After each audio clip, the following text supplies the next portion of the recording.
నమస్తే, welcome to Suman TV. నేను మీ విష్ణు. ప్రస్తుతంతో పాటు stock market analyst JV Satyanarayana గారు ఉన్నారు. వారితో మాట్లాడదాం. సార్ నమస్తే. సార్ నమస్తే. సత్యనారాయణ గారు, సర్వసాధారణంగా ఇల్లు కానీ, షాపింగ్ కాంప్లెక్స్లు కానీ, లేదంటే ఖాళీ స్థలాలు కానీ, లేదంటే ఏదైనా వెహికల్స్ కానీ రెంట్కి ఇస్తుంటారు. అవును. నేను ఈ మధ్య ఒక కొత్త కాన్సెప్ట్ గురించి విన్నాను. ఈ స్టాక్ మార్కెట్లో షేర్లు కూడా రెంట్కి ఇస్తారంట. ఏంటి సార్ ఇది? షేర్లు రెంట్కి ఇవ్వడం ఏంది? ఎందుకంటే అందరికీ తెలిసింది ఇల్లు, స్థలాలు, వెహికల్స్, ఇదంతా జగమెరిగిన సత్యం. మరి ఈ షేర్లు రెంట్కి ఇవ్వడం అనే కాన్సెప్ట్ ఏంటి అసలు? ఇది మంచి కాన్సెప్ట్ విష్ణు. అందరికీ చాలామందికి అంటే లెర్నర్స్, బిగినర్స్కి ఇది బాగా హెల్ప్ అవుతుంది. సీనియర్లు, ఎనలిస్టులు అయితే వాళ్ళకి ఎక్కువ చెప్పక్కర్లే, ఇవన్నీ ఆల్రెడీ విని ఉంటారు, చూసి ఉంటారు. ఇది బిగినర్స్కి. ఎందుకంటే ఈ మధ్యకాలంలో కొన్ని లక్షల కోట్ల అంటే 6 కోట్లు ఈ మధ్య సిడిఎస్ఎల్ వాళ్ళు అనౌన్స్ చేయడం జరిగింది. డిమాట్ అకౌంట్లు లేటెస్ట్గా ఫిబ్రవరి మంత్ 6 కోట్లకి రీచ్ అయిందని. అంతకుముందు వేలు లక్షలు ఉన్న డిమాట్ అకౌంట్లు ఇప్పుడు కోట్లలోకి చేరిపోయినప్పటికీ వాళ్ళందరికీ ఆ కాన్సెప్ట్లో ఏమేమి ఉంటాయి, ఆ ఫీచర్స్ ఏమేమి ఉంటాయి, అసలు దాంట్లో ఏవైతే అంటే ఇన్ఫర్మేషన్ అవన్నీ ఏమి తెలియదు, వాళ్ళకి బాగా హెల్ప్ అవుతుంది. నువ్వు అన్నది 100%. దీన్ని ఎస్ఎల్బిఎం అంటారు. ఎస్ఎల్బిఎం అంటే స్టాక్ లెండింగ్ బారోయింగ్ మెకానిజం. ఈ స్టాక్ లెండింగ్ బారోయింగ్ మెకానిజం అంటే ఏంటిది అంటే, ఎస్ఎల్బిఎం అంటే ఇప్పుడు మీరు అన్నట్టు మనకి ఇల్లు ఉంది, రెంట్కి ఇస్తాం. షాపింగ్ కాంప్లెక్స్ ఉంది, రెంట్కి ఇస్తాం. లేదు మన షాప్ పెట్టుకుంటాం, పెట్టుకుంటే ఓకే. లేదు రెంట్కి ఇస్తున్నాం అంటే ఓకే. మీరు అన్నట్టు జాగ ఉంది, గోడౌన్కో, స్థలాలు, పొలాలు అందరికీ ఇస్తారు.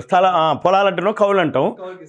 స్థలాలు అంటున్నాం, గోడౌన్లకు వాళ్ళకి ఇస్తాం. ఎందుకంటే మనం కట్టడానికి ఇంకా టైం ఉందనో, అప్పటి వరకు దాని మీద ఎంతో కొంత రిటర్న్స్ వస్తాయని జనరల్గా మీరు అన్నట్టు అన్నీ జరుగుతాయి. కానీ మన షేర్లలో కూడా చేయొచ్చు. ఎలా చేయొచ్చు? ఉదాహరణకి మనకి కొన్ని కంపెనీలు ఉంటాయి. అంటే ఉదాహరణకి రిలయన్స్ లాంటివి, హిందుస్థాన్ యూనిలివర్, పాత ఏవో అనుకోండి, మంచి మంచి కంపెనీలు ఉన్నాయి. ఆయనకు అమ్మబుద్ధి కాదు, ఎప్పటియో ఉంటాయి. కానీ అట్లని అమ్మబుద్ధి కాదు, అట్లని దాన్ని రోజు ట్రేడింగ్ చేయడు. అంటే బై సెల్లు చేయటాలు కానీ అట్లాంటివి చేయడు. ఉట్టికినే డిమాట్లో ఉంటాయి అవి. ఈ డిమాట్లో ఉన్నాయి అన్నీ కూడా రెంట్ పే చేయాలి. ఏఎంసీ అంటాం. ఒకప్పుడు యాన్యువల్ మెయింటెనెన్స్ ఒకప్పుడు లేదు ఇట్లా. ఎందుకంటే నీ దగ్గర ఏవైతే కంపెనీలు ఉన్నాయో, ఏవైతే సర్టిఫికెట్లు ఉన్నాయో నీ దగ్గర మామూలుగానే దాచిపెట్టుకునేది. ఇప్పుడు ప్రజెంట్ డిమాట్ వచ్చినాక, ఈ డిమెటీరియలైజేషన్ అయినాక మన కాడ ఏవైతే ఉన్నాయో అన్నీ ఒక దగ్గరే ఉంటాయి, ఒక స్టేట్మెంట్ రూపంలోనే ఉంటాయి.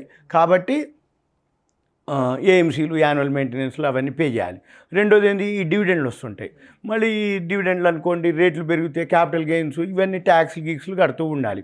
దాని బదులు రెండోది, ఈ పెరుగుతున్నప్పుడు తగ్గుతున్నప్పుడు, ఇప్పుడు మార్కెట్ రష్యా ఉక్రెయిన్ గొడవతోటి మార్కెట్ డౌన్ అన్నారు.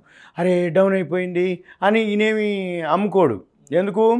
మళ్ళీ పెరుగుతుంది అనే ఉద్దేశం. రెండోది, ఈ ఎప్పుడైనా కానీ లాంగ్ టర్మ్ ఇన్వెస్టర్లకి ఇది ఉపయోగపడేది. ఈ లాంగ్ టర్మ్ ఇన్వెస్టర్లు ఎప్పుడు కూడా తాత్కాలిక బెనిఫిట్స్ చూడరు. కరోనా వచ్చింది, పోయిందిలే, మేము చూసినాంలే. వరల్డ్ ట్రేడ్ సెంటర్ కూలిపోయిందిలే, మేము చూసినాంలే. మరి మళ్ళీ వరల్డ్ ట్రేడ్ సెంటర్ కూలిపోయినాక మళ్ళీ అంతకంటే కొన్ని 100,000 రెట్లు పెరిగినాయి షేర్లు. Y2K ఉంది 2000 సంవత్సరంలో, ఇయర్ 2000. అప్పుడు అన్నీ ఏమన్నారు, ఇక కంప్యూటర్లన్నీ జీరో అయిపోతాయి. కాలే. 2000 క్యాలెండరు ఏదైతే సిస్టంలో చూపించిందో ఇక ఆ నుంచి మళ్ళీ ఇక సాఫ్ట్వేర్లు భూమి అందుకున్నాయి. అంటే ఏంది, అప్పటి వరకు ఒక మాదిరి ఉండేవి. అంటే ఏంది, ఏవైతే కంపెనీలు ఉన్నాయో, ఎవరైతే ఉన్నారో ఉన్నవాళ్ళు అలానే ఉండి వాళ్ళు ఏం చేస్తారు, అమ్మే ఉద్దేశం ఉండరు. లాంగ్ టర్మ్ అంటే ఏంది, ఫస్ట్లో అయితే పెద్ద మొత్తాలు అవసరం లేదు. వాళ్ళకి డివిడెండ్లు వచ్చి ఉంటాయి, బోనస్లు వచ్చి ఉంటాయి, రైట్స్లు వచ్చి ఉంటాయి, స్ప్లిట్టింగ్లు వచ్చి ఉంటాయి, మెర్జింగ్ అయ్యి ఉంటుంది. అవన్నీ కొన్ని 100,000 రెట్లు వచ్చినాక వాళ్ళకి ఇప్పుడు పెరిగినా తగ్గినా వాళ్ళు పట్టించుకోరు. ఇప్పుడు ఉదాహరణకి రిలయన్స్ ఉంది. రిలయన్స్ ఎప్పుడో ఓల్డ్ 10 రూపాయలకే ఇచ్చిండు. ఎస్బీఐ ఉంది, ఒకప్పుడు 100 రూపాయల ఫేస్ వాల్యూ 100 రూపాయలకే ఇచ్చిండు. అంటే ఈరోజు కొన్ని 100 రెట్లు పెరిగినాక ఈరోజు తగ్గింది అనేది ఎవరికి తగ్గింది? కొత్తగా ఎంటర్ అయిపోయి కొనుక్కున్న వాళ్ళు తగ్గింది అనుకుంటారు. కానీ రియల్గా దాని వాల్యూతో పోలిస్తే, అప్పటికిప్పటికి పోలిస్తే కొన్ని 100,000 రెట్లు పెరిగినట్టే ఆస్తి విలువ. ఆస్తుల మాదిరే, షేర్లు కూడా ఆస్తుల మాదిరే. కాబట్టి ఏంటిది, మంచి కంపెనీలు అంటే రిలయన్స్ లాంటివి, హిందుస్థాన్ యూనిలివర్ లాంటివి, ఐటీసీ లాంటివి, ఏవైతే ఎల్ఎన్టీ లాంటివి, ఏవైతే టీసీఎస్, ఇన్ఫోసిస్, ఏవైతే బ్రాండ్ ఏవైతే ఉన్నాయో అంటే నిఫ్టీ 50 అనుకోండి, సెన్సెక్స్ 30 అనుకోండి, ఎస్బీఐ లాంటివి, ఐసిఐసిఐ బ్యాంకు, హెచ్డిఎఫ్సి బ్యాంక్ ఇట్లాంటివి ఏవైతే ఉన్నాయో అవన్నీ కొంతమంది లాంగ్ టర్మ్ ఉంచుకుంటారు, సెంటిమెంటల్గా సెంటిమెంట్ పెట్టుకుంటారు, హోల్డ్ చేసి పెడతారు. అయితే మనం కూడా కొన్ని చెప్తాం, మంచి కంపెనీలు ఉంచుకోరా బాబు, ఇది మాటికి మార్చేది అని. అటువంటి వాళ్ళు ఏం చేస్తారు అంటే వాళ్ళకి మాత్రం ఇది బాగా హెల్ప్ అయ్యేది. ఎలా అంటే ఇప్పుడు ఉటికిన డమ్మీగా డిమాట్లో ఉన్నాయి, ఏఎంసీ పే చేయాలి, పెరుగుతుంటుంది తగ్గుతుంటుంది, మనం ఫాలో అప్ చేయం. రెంట్కి ఇచ్చేయచ్చు మనం షేర్లను. మీరు ఏదైతే మీ బ్రోకర్ ఉంటారు అంటే ఎవరైతే మీ డిమాట్ అకౌంట్ ఎందులో ఉందో అది లిస్ట్ ఉంటుంది. అన్ని షేర్లు రెంట్కి కావు, కొన్ని కంపెనీలు ఏ గ్రూప్ షేర్స్ ఉంటాయి, అన్నీ ఇవ్వడానికి వీలు కాదు. కొన్ని కంపెనీలు ఉంటాయి, కొన్ని షేర్లు ఉంటుంది, లిస్ట్ ఉంటుంది. మనము మీరు అన్నట్టు ఇండ్లు జాగలు ఎట్లాగో మన షేర్లను కూడా రెంట్కి ఇవ్వచ్చు. ఎన్ని ఇవ్వచ్చు, మనకు ఆడ ఇప్పుడు సపోజ్ ఒక 100 ఉన్నాయి అనుకోండి ఎగ్జాంపుల్, మనం ఎన్ని ఇవ్వదలుచుకున్నాం రెంట్కి అన్ని ఇవ్వచ్చు. మళ్ళీ అవసరం అనుకుంటే కావాలి అనుకుంటే మన ఇల్లు ఖాళీ చేసినట్టే ఒక 1 month 2 months నోటీస్ ఇచ్చి, అరే బాబు మళ్ళీ మేము ఖాళీ చేయరా బాబు నేను మళ్ళీ వస్తున్నా అని ఎట్లయితే మనం మామూలుగానే. అయితే నాకు ఒక చిన్న సందేహం, ఇప్పుడు రిటర్న్స్ వస్తాయి కదా, అవును, ఇప్పుడు మనం తీసుకుంటాం, మరి ఈ రిటర్న్స్ అమౌంట్లో ఏదన్నా ట్యాక్స్ పే చేయాలి. వైటే అంతా వైటే. ఇప్పుడు కాకపోతే మీరు అన్నట్టు మార్కెట్లో ఏం చేస్తారంటే రెంట్ ఒకటి ఉంటుంది, రెంటల్ అగ్రిమెంట్ ఒకటి ఉంటుంది కదా. ఈ రెంటల్ అగ్రిమెంట్లో ఏం చెప్తారు, 20,000 30,000 ఇచ్చినా ఇన్కమ్ ట్యాక్స్ ప్రాబ్లం ఉందబ్బా 2,000కో 3,000కో రాసుకుంటారుగా ఏ రెంటల్ అగ్రిమెంట్. ఇది అట్లా ఉండదు. ఇది మాత్రం ఏదైతే ఉందో టోటల్ క్యాష్ పేమెంట్స్ ఉండవు, ఓన్లీ వైటే, అంతా అఫీషియలే, త్రూ బ్యాంకు చెక్ ద్వారానే ఆన్లైన్ పేమెంట్లే జరుగుతాయి. కాబట్టి ఇన్కమ్ ట్యాక్స్ రిటర్న్స్ ఫైల్ చేసుకోవాలి. ఇది ట్యాక్సిబుల్ ఇన్కంలోకి, మీ గ్రాస్ ఇన్కంలోకి వెళ్తే మీరు 20% 30% ఏదైతే స్లాబ్ ఉందో దాంట్లో ఉంటుంది. మళ్ళీ షేర్ మార్కెట్ ఇన్కమ్ ఏదైతే ఉందో దాంట్లో ఉంటుంది. అయితే మీరు దీనికి మాత్రం మీ చార్టెడ్ అకౌంటెంట్ని ఎవరన్నా చెప్తే వాళ్ళు గైడ్ చేస్తారు. ఆ చార్టెడ్ అకౌంటెంట్ అడ్వైజ్ చేస్తాడు. అది పెద్ద నెగ్లిజిబుల్. ఎందుకంటుందంటే ఫస్ట్ ఒక్కటే word, income tax. First word ఏంది, ఇన్కమ్. ముందు ఇన్కమ్ గెయిన్ చేయరాదబ్బా, ట్యాక్స్ నెక్స్ట్ వర్డ్. నువ్వు ఇన్కమ్ గెయిన్ చేసినాక 100 రూపాయలు సంపాదించినావు, ఓ 20-30 రూపాయలు ట్యాక్స్ పే చేయడానికి ఏమవుతుంది? అసలు ముందు 100 సంపాదించినాక కదా ట్యాక్స్ కట్టేది. నువ్వు 100 సంపాదించకుండా నేను ట్యాక్స్ అని ఎందుకు అనుకోవాలి?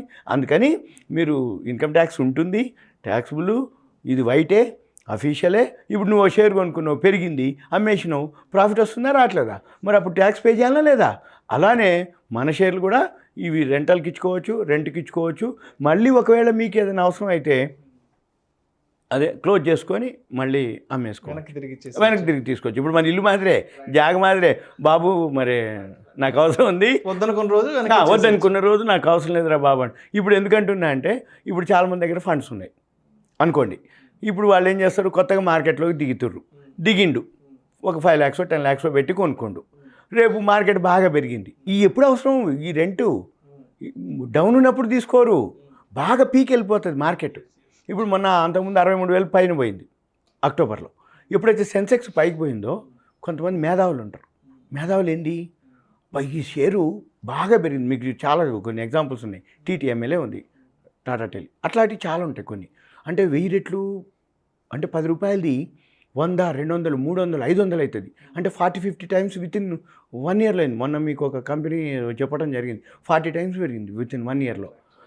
అటువంటి కంపెనీలు ఏం జరుగుతాయి, వాళ్ళు ఏం చేస్తారంటే పడుతుందని కనపడిపోతుంది, మనకు కూడా తెలిసిపోతుంటుంది. అబ్బా నా దగ్గర కనుక ఉంటే నేను అమ్మేసుకుంటే మళ్ళీ తగ్గినాక నేను ఇచ్చేయచ్చు రాబాయ్ అని అనుకుంటాడు జనరల్గా ఎవరైతే.